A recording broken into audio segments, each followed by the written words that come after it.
The monkey ഓസ്കുഡ് Perkins സംവിധാനം ചെയ്ത് Theo James നായകനായി വന്ന ഈ ഇംഗ്ലീഷ് ബ്ലാക്ക് കോമഡി ഹൊറർ സിനിമയെക്കുറിച്ചാണ് ഇന്ന്. നോർമലി ഹൊറർ പടങ്ങളിലെ പോലെ ഒരു ഹൗണ്ടഡ് ആയിട്ടുള്ള ഒരു സംഭവം ഒന്നുകിൽ ഏതെങ്കിലും മനുഷ്യനായിരിക്കും അല്ലെങ്കിൽ ഏതെങ്കിലും സാധനമായിട്ട് കാണുമല്ലോ. ഇത്തവണ അതൊരു കുരങ്ങു ബൊമ്മയാണ്. ബിൽ ഹാൾ എന്നീ ഇരട്ട സഹോദരന്മാരുടെ വീട്ടിലാണ് ഈ പാവയുള്ളത്. ആ കുരങ്ങു പാവയ്ക്ക് കീ കൊടുത്തു കഴിഞ്ഞാൽ പിന്നെ സംഭവിക്കുന്നത് ഭീകരമായിരിക്കും. ഈ കുരങ്ങിന്റെ കഥയാണ് ദ മങ്കി എന്ന സിനിമ പറയുന്നത്. കഴിഞ്ഞ വർഷം ഇറങ്ങിയ നിരൂപക പ്രശംസയൊക്കെ പിടിച്ചു പറ്റിയ ലോങ് ലെഗ്സ് എന്ന സിനിമയ്ക്ക് ശേഷം ഓസ്കുഡ് പെർക്കിൻസ് സംവിധാനം ചെയ്ത സിനിമയാണ്. ലോങ് ലെഗ്സ് നല്ലൊരു പടമായിരുന്നു. അതിന് ഒരു പ്രത്യേക ഫാൻ ബേസ് തന്നെയുണ്ട്. ഇത്തവണ ത്രില്ലർ കഥകളുടെ തമ്പുരാൻ സ്റ്റീഫൻ കിങ്ങിന്റെ ഇതേ പേരിലുള്ള ഷോർട്ട് സ്റ്റോറിയെ ബേസ് ചെയ്തൊരുക്കിയ സ്ക്രിപ്റ്റ് ആണ്. പക്ഷെ ആ ഷോർട്ട് സ്റ്റോറിയിൽ നിന്നും ഒരുപാട് വ്യത്യാസം പടത്തിൽ വരുത്തിയിട്ടുമുണ്ട്. എനിക്ക് ഈ പടം കണ്ടു കഴിഞ്ഞപ്പോൾ നമ്മുടെ ഫൈനൽ ഡെസ്റ്റിനേഷൻ സിനിമയാണ് ഓർമ്മ വന്നത്. അതിലെ പോലെയുള്ള കുറെ സന്ദർഭങ്ങൾ പടത്തിലുണ്ട്. അത് നിങ്ങൾക്ക് പടം കാണുമ്പോൾ മനസ്സിലാവും. കുറെ സംഭവങ്ങൾ ഒരു ബ്ലാക്ക് കോമഡി ടൈപ്പിലാണ് ഒരുക്കിയേക്കുന്നത്. പ്രത്യേകിച്ച് ചില മരണങ്ങളൊക്കെ. അതിൽ ചിലത് ചിരിവരും എന്ന് പറയുന്നത് ക്രൂരമാണെന്നറിയാം സത്യത്തിൽ. സ്റ്റിൽ അതുപോലെയാണ് ചെയ്തേക്കുന്നത്. സോ ചിലത് വർക്കായിട്ടുണ്ട്, ചിലത് വർക്കായിട്ടില്ല എന്ന് പറയാം. തിയോ ജെയിംസ് ആണ് നായകന്മാരായ ഹാളും ബില്ലുമായിട്ട് വരുന്നത്.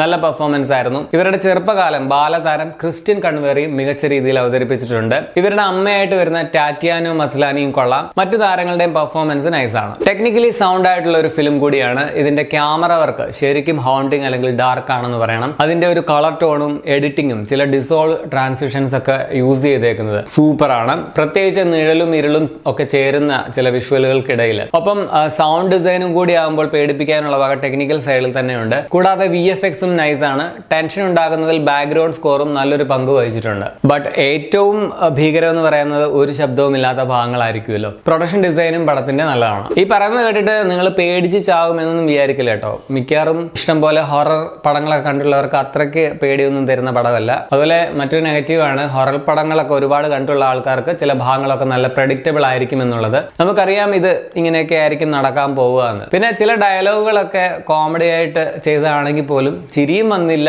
ഇതെന്താ ഇങ്ങനെയെന്നും തോന്നി. പ്രത്യേകിച്ച് അവസാനം ഹാൾ ബില്ലിനോട് അമ്മയെ കുറിച്ച് പറയുന്നതൊക്കെ. പിന്നെ ഒരു വലിയ ഇമോഷണൽ കണക്ഷൻ ഒന്നും നമുക്ക് ക്യാരക്ടേഴ്സിനോട് അത്രയ്ക്ക് തോന്നുന്നില്ല എന്നുള്ളതും പടത്തിന്റെ ഒരു പ്രശ്നമാണ്. എനിക്കിതിലെ മുതിർന്ന നായകന്മാരെക്കാളും അവർ കുട്ടികളായിരിക്കുമ്പോഴാണ് കുറച്ചുകൂടി ആ ക്യാരക്ടേഴ്സിനോടൊരു ഇഷ്ടം, ഒരു കണക്ഷൻ ഫീൽ ചെയ്തത്. സോ ആകെ മൊത്തം ടോട്ടലിൽ ഒരു ഡീസന്റ് വാച്ച് ആണ് ഈ പടം. പക്ഷെ ചിലർക്ക് ഇത് വർക്കായില്ല എന്ന് തോന്നുന്നു. It depends.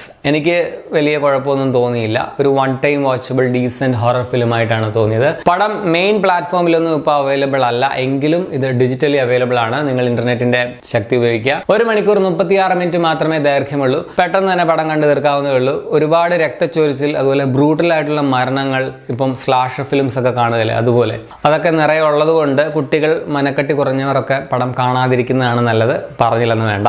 അപ്പോൾ നിങ്ങൾ ഈ പടം കണ്ടിട്ടുള്ളവരാണ് നിങ്ങളുടെ അഭിപ്രായം കമന്റിൽ രേഖപ്പെടുത്തുമല്ലോ. ശരി എന്നാ.